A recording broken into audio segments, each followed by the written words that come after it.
Doctor साहब, वफाकी काबीना की जानिब से साबिक चीफ जस्टिस तसद्दुक़ जिलानी साहब पर मुश्तमिल कमीशन बनाने की मंजूरी दी गई है और इसके अलावा पाकिस्तान तहरीक इंसाफ की जानिब से इस कमीशन को मुस्तरद कर दिया गया है। ये तो देखें, अब दोनों तरफ से बातें हो रही हैं, उस पर मैं तबसरा बाद में करता हूँ। पहले तो ये कि दुनिया भर में सऊदी अरब समेत जिन मुल्कों में लोग आज इत्तिकाफ़ पे बैठ गए हैं, आखिरी इशरा शुरू हो गया रमज़ान शरीफ का, अल्लाह ताला इबादत कबूल फरमाए, आखिरी अशरा है तो रमज़ान जो है वो जा रहा है। तो ये और कल से यहाँ पाकिस्तान में लोग, हज़ारों लोग इत्तिकाफ़ पे बैठेंगे, ये लाखों। दूसरी बात जो है वो ये है कि जो ये अभी इशू चलेगा, इस पर बड़ी बहस होगी, तो मैं इसके ऊपर कोई डिस्कस नहीं करना चाह रहा। कितने जज थे, 4 जज थे, 8 जज थे, 9 जज थे, क्या था, ये भी कितनी बार एसोसिएशन आते हैं, कितनी, ये इस इशू में इसको कहते हैं, इस बॉल को साइड से, क्योंकि अभी चलेगा ये।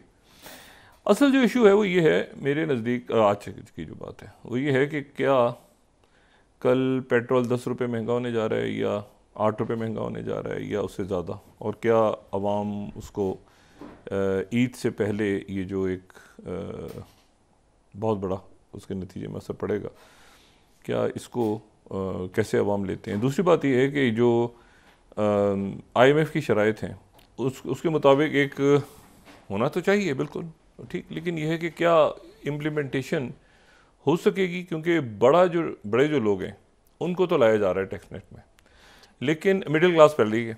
लेकिन ये जो तीसरी बात है ना कि जो सब्ज़ी फरोश हैं और जो ठेला लगाने वाले लोग हैं और जो बिल्कुल आप समझे उनको, उन पर भी टैक्स लगाने का इरादा है, तो ये कैसे इसकी इम्प्लीमेंटेशन होगी, उसके नतीजे में क्या होगा। क्या वो जो आप समझेंगे लोग जाते हैं और एक जैसे सब्ज़ी वाला जा रहा है, कहीं ठेला लगा हुआ है तो उससे फल फ्रूट ले लिए, तो उसके ऊपर भी टैक्स कैसे लगेगा, उसका तरीकाकार, तो वो एक ऐसी चीज़ें हैं जो आने वाले दिनों में देखनी है कि ये कैसे मुमकिन होगा। और उसमें देखें सिक्योरिटी, वही बात, सिक्योरिटी, इंटरनल स्टेबिलिटी और साथ ही जो है वो फॉरेन पॉलिसी और ये सारे और इकॉनमी, ये इश्यूज़ हैं, और उसमें पॉलिटिकल स्टेबिलिटी बहुत ज़रूरी है। और पॉलिटिकल से हट के अब तो देखें ना, अब तो सियासी, अब तो ये अदालत में चला गया मामला, यानी इस्टेब्लिशमेंट का ही हिस्सा होती है ना अदालतें भी, तो ये अब एक बिल्कुल अलग जगह पे है मामला। तो ये पॉलिटिकल टर्मोइल एक तरफ है, जो टर्मोइल है भी नहीं भी है, उसको आप जिस तरह से भी लें, उसमें जो है वो मतलब कुछ दिन देखते हैं कि ये ठहराव आता है कि नहीं आता, फिर उसके बाद ये बाकी मामला पे। लेकिन मेरा अपना ख्याल ये कि क्राइसिस टू क्राइसिस ये जन्म ले रहा है, और उससे जितना हट के ये सिस्टम, ये निज़ाम चले बेहतर, वरना ये निज़ाम जो सिस्टम जो है ना, ये क्राइसिस टू क्राइसिस रोज़ एक नई स्टोरी ऐसी आती है, वो पुरानी जो है वो अपनी जगह रह जाती है और नई बात सामने आ जाती है। यानी एक सिक्योरिटी का बड़ा वाक़यात होते हैं, पे दर पे आपको लगता है कि एक दिन हुए, उसी बिल्कुल एक साथ बहुत सारे वाक़यात हुए, अगले दिन जजेस का आ गया, अगले दिन कुछ और हो गया, तो ये क्राइसिस टू क्राइसिस जो है ये मुनासिब नहीं है। स्टेबल होना चाहिए इस पूरे सेटअप को, अगर ये कर सकता है अपने आप को, क्योंकि उसके नतीजे में एक, मैंने कहा ना, एक बेचैनी सी फैली हुई है और वो फैल रही है और बढ़ रही है कि अब क्या होगा, अब क्या होगा, कैसे होगा, क्या होगा। उसमें बहुत कुछ तो आप देखें ना, इसमें सारा का सारा तो तहरीक इंसाफ नहीं कर रही। अब तहरीक इंसाफ के वकीलों के आपस में अगर इख्तलाफात हो गए तो वो मेन स्ट्रीम ख़बरें, इशू ये नहीं है। इशू ये है कि जो सिक्योरिटी का इशू है या जो इकॉनमी का इशू है, इशू आपके दूसरे हैं, बहुत बड़े इशूज़ हैं जो रियासत के इशूज़ हैं। बहरहाल देखते हैं किस तरह नबरत आज़मा होते हैं हमारे अकाबरीन। मैं 2-3 बातें, मैं मुसलसल ही बात कह रहा हूँ कि तेज़ी के साथ वाक़यात जो है ना वो आस पास के वाक़यात। अब देखें, ये कल मुशाहिद हुसैन सैयद साहब मौजूद थे, उनसे बड़ी सैर हासिल गुफ्तगू हुई, और उनके साथ ज़ाहिर है कि बहुत से मामलात पे जितना मुमकिन था उस टाइम फ्रेम में हमने उसको कल उनके साथ डिस्कस किया, और आने वाले दिनों में इस पे और भी मेहमानों को मैं बुलाऊंगा, उनकी राय जानूंगा। लेकिन मैं आपसे सिर्फ एक बात ये कहूँ कि जो ये मुख्तलिफ कॉन्फ्लिक्ट्स हैं ना, फॉरएवर वॉर्स जिनको कहते हैं, जो जंगें छिड़ जाती हैं और फिर ख़त्म नहीं होती, उनको ख़त्म करना बड़ा मुश्किल हो जाता है। अफ़गानिस्तान डिस्टेबलाइज कब हुआ, किस सन में हुआ और आज तक है, और आज भी वो डिस्टेबलाइज है, बावजूद इसके कि वहाँ से अमेरिका और नेटो की फ़ौजों का इनखला हो गया, लेकिन वो स्टेबिलिटी लाना बड़ा मुश्किल हो जाता है। इराक़ में चले गए अमेरिकन, थोड़े से रह गए, अड्डा छोड़ दिया सब कुछ, लेकिन स्टेबिलिटी नहीं आ पा रही। तो स्टेबिलिटी एक दफ़ा ख़त्म हो जाए किसी मुल्क की तो दोबारा उसको मतलब डिस्टेबलाइज मुल्क जो है वो नहीं होना चाहिए। अच्छा, मुल्क और हुकूमत अगर डिस्टेबलाइज हो रही है ना तो वो एक अलग है, उसका इम्पैक्ट आवाम तक नहीं जाना चाहिए।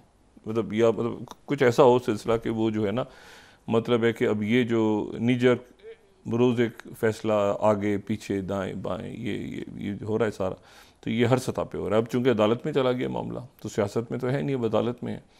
तो अब देखें अदालतें किस तरह से निबरत आज़मा होती हैं और हमारी इस्टेब्लिशमेंट कैसे इसको देखती है। तो लेकिन इर्द गिर्द के वाक़यात में आप देखें क्या हो रहा है। पहली बात तो ये हुई है कि जो फ़लस्तीनी हैं, मजमूई तौर पे उनके अंदर ये तासुर कभी तर हो गया है कि हमें चीट किया गया, हमें धोखा दिया गया है। और जो इसराइल के जो वज़ीर दिफ़ा हैं गैलेंट,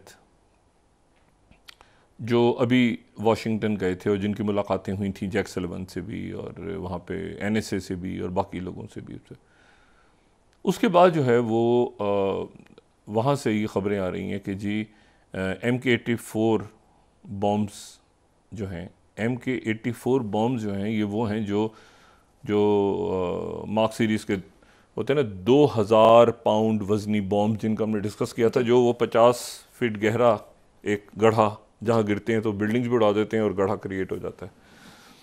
तो वो जो है वो मज़ीद असलहा अमेरिका देने जा रहा है इसराइल को इस वक्त इन हालात में।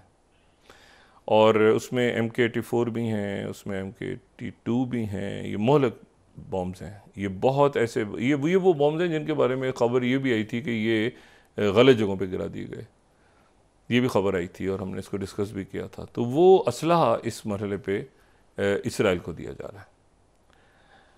ये जो है ना, ये एक, और मैं यहाँ पे जो है वो मैं कोट कर रहा हूँ उस पर वाशिंगटन पोस्ट की जो मेन हेडलाइन है आज की कि US sends of more bombs and war planes for Israel.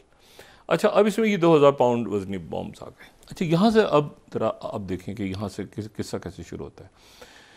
किस्सा ऐसे होता है शुरू के सीज़ फायर, ठीक है, जंगबंदी होनी चाहिए, सब कुछ होना चाहिए, पेरिस एग्रीमेंट हो गया, ये हो गया, आगे पीछे दाएं बाएं सारा। उसके बाद अब ये असलहा उनको इस मरहले पे दिया जा रहा है। वो किससे लड़ना है उन्होंने?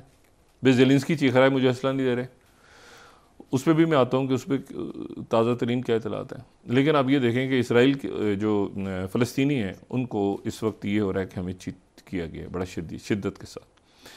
दूसरी जो बात है वो ये है कि एक तो असला फराहम हो रहा है इस वक्त, मोहलक असलहा।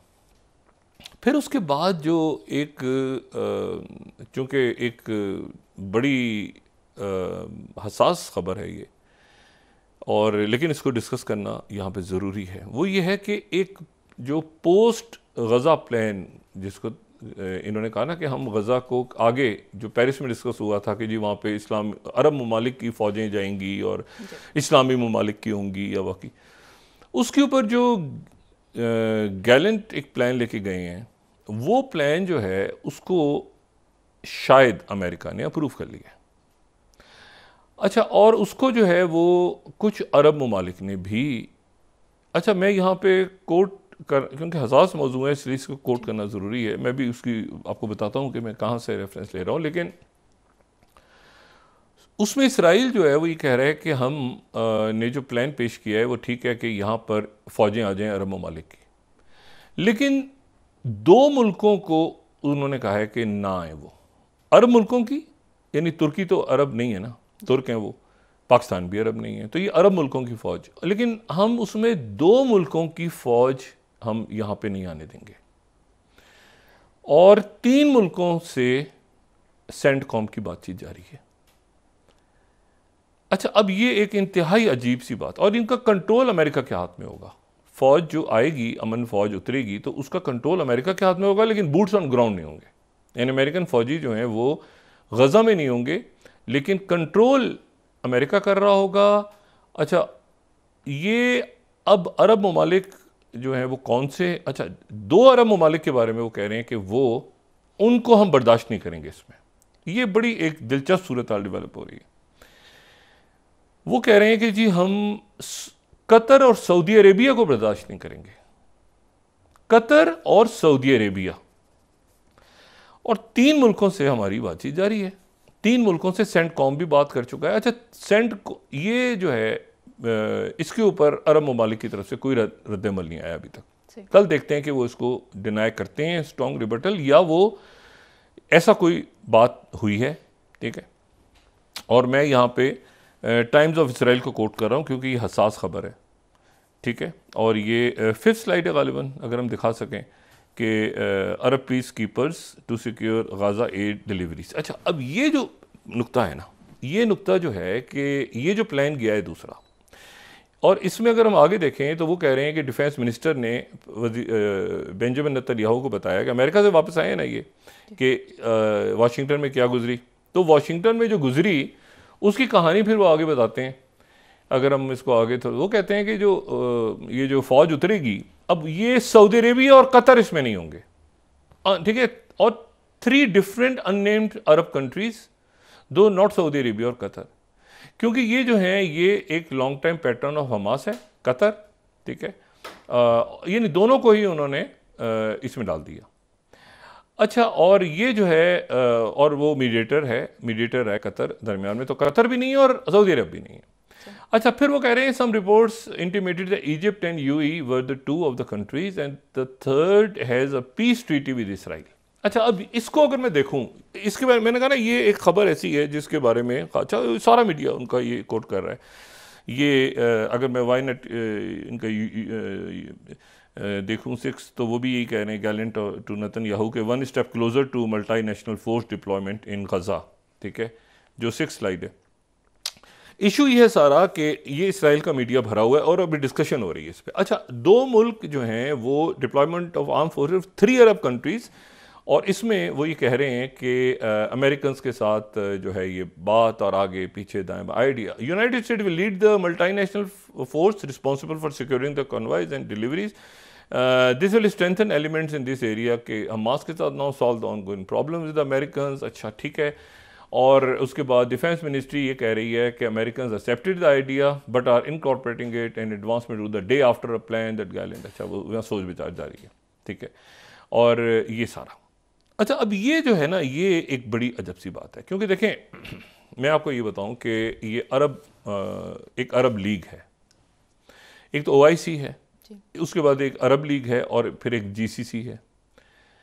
अब अरब लीग के अंदर ये एक बहुत बड़ी, मेरा ख्याल है कि एक दरार डलवाने की कोशिश है खुद अरब लीग के अंदर, और मुझे नहीं पता कि इसको एक्सेप्ट करेंगे या नहीं करेंगे, क्योंकि इजिप्ट और UAE के ताल्लुकात बहुत अच्छे हैं, इजिप्ट और सऊदी अरेबिया के ताल्लुकात बहुत अच्छे हैं, और कतर और सऊदी अरेबिया के ताल्लुकात बहाल हो चुके हैं, UAE और मतलब सब मुल्क इस वक्त एक उस पर हैं। तो ये जो बात है कि जी 3 मुल्कों को मान लिया और 3 मुल्कों को उन्होंने कहा कि नहीं, और अमेरिका ने भी कह दिया। अब अमेरिका की तरफ डिनायल नहीं हुआ इस खबर का। ये बड़ी अजीब खबर है, और साथ ही असला भी आ रहा है।